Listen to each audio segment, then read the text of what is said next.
જય ગૌ માતા, જય ઠાકોરજી, ધનરાજ પ્રાકૃતિક ફાર્મ, નારણભાઈ વસરા. ચાલો મિત્રો, આપણે આજના સરસ મજાના ટોપિક સાથે અને આપણી ગૌ માતાને પહેલાં બતાવી દઈ. આ અમારી નાનકડી ગાય, એનું મારા સને રાધિકા નામ રાખ્યું છે અને એને કીધું છે કે મારે રાધિકા જ નામ રાખવું છે. તો સરસ મજાની તમે કલર કોમ્બિનેશન જોઈ શકતા હશો, જેમાં સેમ રુદ્રને એના કરતાં મોઢે થોડોક ઉઘડતો કલર છે. સેમ પેટ ઉપર છે, પગ ઉપર છે, ડોકીના ભાગે છે અને એના મોઢાના ભાગે, એટલે મોઢું ખુલતું મોઢું છે. થોડુંક મોઢામાં થોડોક ઓછો છે રુદ્ર કરતાં થોડુંક ખુલતું મોઢું છે. તમે જોઈ શકતા હશો, આ રુદ્ર મોઢા કરતાં રુદ્ર કરતાં ખુલતો કલર છે. સેમ જોઈ લ્યો, ડીટો કોપી લાગે ને, બાકી એક નંબર. તો ચાલો આપણે વાત ઉપર જઈએ. મિત્રો, ઘણા બધા મિત્રોની અલગ અલગ પ્રકારની કોમેન્ટ આવતી હોય. આપણે ઘણી વખત સજેસ્ટ કરેલું છે અને તેમ છતાં પૂછવામાં આવે, આપણે કીધેલું હોય તેમ છતાં પૂછવામાં આવે, કાં એને આગળનો વિડીયો નથી જોયેલો અને કાં એને સમજવામાં ફેર થઈ હોય. કે આપણે ઘણી વખત કહેતા હોય કે ભાઈ એટલે કે બિદ્દાનમાં કોઈ પણ પ્રકારનું બચ્ચું કઈ રીતે આવે ને, એ આપણો વિષય જ નથી. કેમ કે બિદ્દાન છે એ ક્યારે ડોઝ ઉતારેલા છે, ક્યારે ડોઝ નથી લીધેલા, એ આપને ખબર ન હોય, એટલે પરફેક્ટલી આપણે ન કહી શકતા હોય. એક વખત આપણે કીધું હતું ભરતભાઈને કે ભાઈ તમે આ રીતે ઉતારજો, ને એ પછીના ડોઝમાં ઘણી જગ્યાએ વાછડીઓ આવી છે. એટલે ઉતાર્યા ન ઉતાર્યા બધી પછીની ખબર છે, પણ એ પછી વાછડીઓ આવી છે ઘણી છે, એ વાત ફાઇનલ છે. તો કહેવાનો હેતુ અને ધ્યેય છે કે ભાઈ બિદ્દાનમાં આપણે પરફેક્ટલી નથી કહેતા કે આ રીતે આમ વાછડી આવે, નેચરલી ફરે એમાં આપણે કહીશું. તો એક એવો પ્રશ્ન આપણે આમાં કોમેન્ટમાં છે કે પહેલાં વેતરની હોડકી ક્યાં સુધી દૂધ આપે. જો આપણે ઘણી વખત કહેતા હોય દૂધ ફીડ આપવાથી, એટલે કે ખાણ આપવાથી નથી આવતું. દૂધ બ્રીડ એટલે કે વેલો, આપણી દેશી ભાષામાં કે ભાઈ અમારો ઘરનો વેલો છે.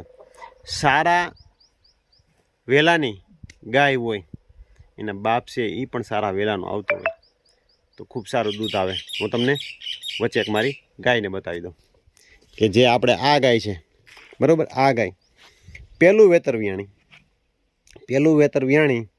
અને 1.5 થી 2 મહિના પછી એનો વાછડો મરી ગયો. એ થયું અને એ પછી પરિસ્થિતિ એવી હતી, એ કમ્પ્લીટ દૂધ કમ્પ્લીટ આ બધી આપતી હતી, ખાણું ઉપર આપણે દોવા દીધી. અને પરિસ્થિતિ એવી થઈ કે એ ગાયને બીજી બધી ગાયો હતી, બધી સાથે હતી. અને એવું આપણે નક્કી કર્યું કે આને ભલે દૂધ ન આવે તો કાંઈ નહીં, બચ્ચા પૂરતું આવે તો ભલે કાંઈ વાંધો નહીં, પણ આને આપણે દોયા રાખવી છે. કેમ કે દૂધની ખેંચ પડી જાય એમ હતી વચ્ચે, અને બીજી ગાયો બધી મૂકી દેવાની હતી, ડ્રાય પીરિયડ ઉપર લઈ જવાની હતી. અને પેલું જ વેતર વ્યાણી હતી, એને આપણે સવારે દોઈને હાંજે વ્યાણી, એટલે દૂધતા વ્યાણી. પણ હકીકતે એ ન કરાય, 1.5 થી 2 મહિના સુધી ડ્રાય થવા દેવાય, એનું આવ સંકોચાઈ જાય એકદમ, એટલે ન આવ બગડે, આચર બગડે, આ પરિસ્થિતિ સર્જાય નહીં. અને હું તમને વાત કરીશ તો તમને માન્યમાં આવે ન આવે બધી પછીની વાત છે. કે આ ગાય છે ને, આ ગાય જિંદગી વાછડી હતી ને ત્યારે કોઈ છોડી મૂકી હતી. આ મેં રખડતી, ટૂંકમાં એમ કહું કે કોઈ બજારમાં છોડી મૂકી હતી, અને બજારમાંની આ 4 લાઈન ઉપર છૂટી હતી, ઉપલેટાથી 3 કિલોમીટર છેટે. ત્યાં એક મારા મિત્રને તબેલો હતો, ત્યાં પહોંચી હતી. અને એને મને કીધું કે ભાઈ વાછડી દેશી અને આમ ટૂંકમાં ગીર જેવી છે, તો તમારે જોતી હોય તો લઈ જાઓ. 9-10 મહિનાની હશે લગભગ ત્યારે. આવી સરસ મજાની વાછડી હતી અને છોડી મૂકી લ્યો, બોલો. એટલે કહેવાનો હેતુ અને મતલબ એ છે કે સારા કેરેક્ટર વાઇઝ હોય ને, સારા કેરેક્ટર વાઇઝ એની આપણે પરખ હોવી જોઈએ. સારા કેરેક્ટર વાઇઝ હોય એટલે દૂધ એની બ્રીડમાંથી આવે છે. ખાણ આપણે ગમે એટલું ખવડાવીએ તો ન આવે. એક કિસ્સો એવો બન્યો હતો કે ગા વ્યાણેલી હતી અને 20 દિવસમાં વહકી ગઈ, એ કોઈ પણ કારણસર. નગર ખવડાવવામાં બાકી નહોતું. ગાય તમે જુઓ તો આ આપણી ગાયું છે, બધી ગાયોથી તાજી, આ બધી જ રીતે. પણ તેમ છતાં એ આ પ્રશ્ન આવીને ઊભો રહ્યો કહેવાનો હેતુ અને તાત્પર્ય માત્ર ને માત્ર એ છે કે સારા કેરેક્ટર વાઇઝ હોય તો વાંધો ન આવે. અને એક પ્રશ્ન એવો હતો કે તમે ગાય આપણે ઉછેર કરીએ, દૂધ પાય, ત્યાંથી આમ ટૂંકમાં ખોરાક ને બધું વેચાતો ને બધું એ આપણે અલગથી એનું લેશું, આપણે એનું અલગથી આખું લેશું.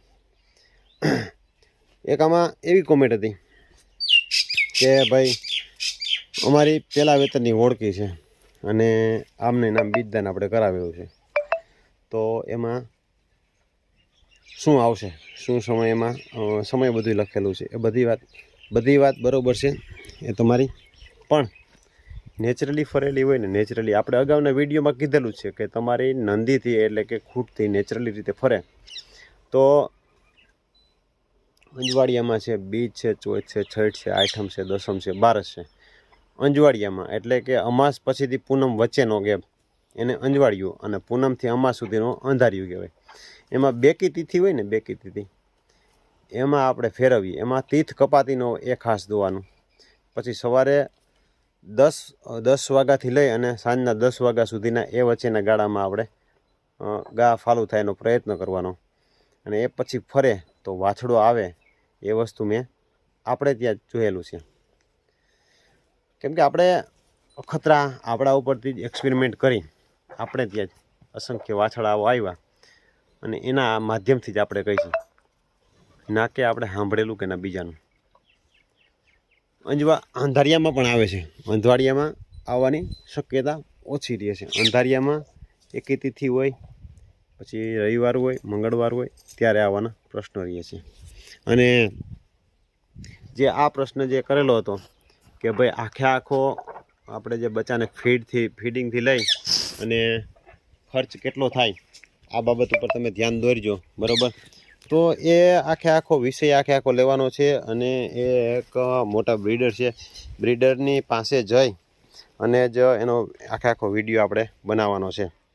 જે ઉપલેટામાં જે ફેમસ છે દેવેનભાઈ સોની કરીને છે, જે ગરેડિયો ઉર્ફે ઢોલીનો છે ને, ત્યાં પહેલાં વહેલા પ્રદીપસિંહ બાપુ ત્યાંથી લઈ આવ્યા હતા. ત્યારે ગરેડિયાને કોઈ ઓળખતું નહીં, બરાબર. પ્રદીપસિંહ બાપુ ત્યાંથી જ્યારે લઈ આવ્યા હતા તો એ ખૂટને અહીંયા હતો દેવેનભાઈને, તો એના પાસે જઈ અને આપણે એક વિડીયો સરસ મજાનો બધો બનાવવાનો છે. તો ત્યાં આપણે આખો વિડીયો બનાવશું, શું ખર્ચ થાય, ફીડિંગ કરાવીએ, કેટલું ફીડિંગ કરાવીએ, કેટલા સમય સુધી ફીડિંગ કરાવીએ, આ બધી જ બાબતને ધ્યાનમાં લઈએ. અને બીજા નંબરમાં જો બચ્ચું આ રીતે હોય તો પહેલાં વહેલાં તો જ્યારે બચ્ચાને ભૂખ લાગે ત્યારે એ ફીડિંગ કરવાનો પ્રયત્ન કરે, આપણે જ્યારે ધવરાવતા હોય અને પોતાની રીતે ધાવે મહેનત કરીને એમાં જાજો ફરક હોય. એટલે એની રીતે પ્રયત્ન કરે. ગાય પણ એને હેતથી ધવરાવવાનો પ્રયત્ન કરે. બીજા નંબરમાં આપણે ચારો નાખેલો હોય તો ગાય એની રીતે મુક્ત મને ખાય, ના કે એને એમ થાય કે મારું બચ્ચું આ છે, ઘડીક ખાય ઘડીક ભાગે, ઘડીક ખાય ઘડીક ભાગે. એટલે આ પ્રશ્નો એમાં જે સુગર ઘટવાના જાજા છે ને એ પ્રશ્નો ન રહીએ. અને આ રીતે સરસ મજાની રીતે ફીડિંગ કરે અને કરવા દઈએ. અને આપણે જે પાવડર જે બધું ખવડાવે છે, ક્યાંય પણ એક દોરાવા આમાં ક્યાંય તમે જોતા હશો તો આરહો નથી. તેનું મેઇન કારણ શું છે કે આપણે જે રેગ્યુલર જે આપણે પાવડર ખવડાવીએ છીએ એના કારણે થઈ.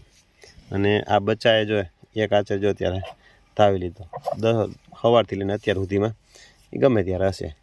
પણ તો મેઇન કહેવાનું કારણ શું છે કે જો આ છૂટું રખડતું જ્યારે ભૂખું લાગે ને, શરૂઆતમાં નાનું બચ્ચું હોય ને, નાનું બચ્ચું ત્યારે ઘડીએ ભૂખ લાગતી હોય. એટલે 15 દિવસ સુધી આને આ રીતે રહેવા દઉં, અને 15 દિવસ પછી એને આપણે બાય ચાન્સ અંદર બાંધશું કે છૂટું રાખશું, એ પછીનો પ્રશ્ન છે. એટલે તો ચાલો નવા વિડીયો સાથે મળશું, અને આશા કરશું કે બધાનો જવાબ આપવાનો પ્રયત્ન કરશું. ક્યાંય ચૂક થાય તો કમેન્ટ કરી અને જણાવજો. કેમ કે બધી કમેન્ટો એક વિડીયોમાં ન રહી શકતા, લાંબો થઈ જાય તો એના કારણે થાય. તો આવનારા વિડીયોમાં સરસ મજાની માહિતી અને તમને સંતોષકારક જવાબ મળે એ પૂરો પાડવા માટે તેના પ્રયત્ન કરીશ. પણ હા, એક છે કે મારે આ પાવડરની જાહેરાત કરવામાં 1 રૂપિયા માત્રનો સ્વાર્થ નથી. માત્ર ને માત્ર આપણું ગૌધન બગડે નહીં અને ગૌ માતાને પીડા ન થાય એના માટે થઈને જ છે. જય ગૌ માતા.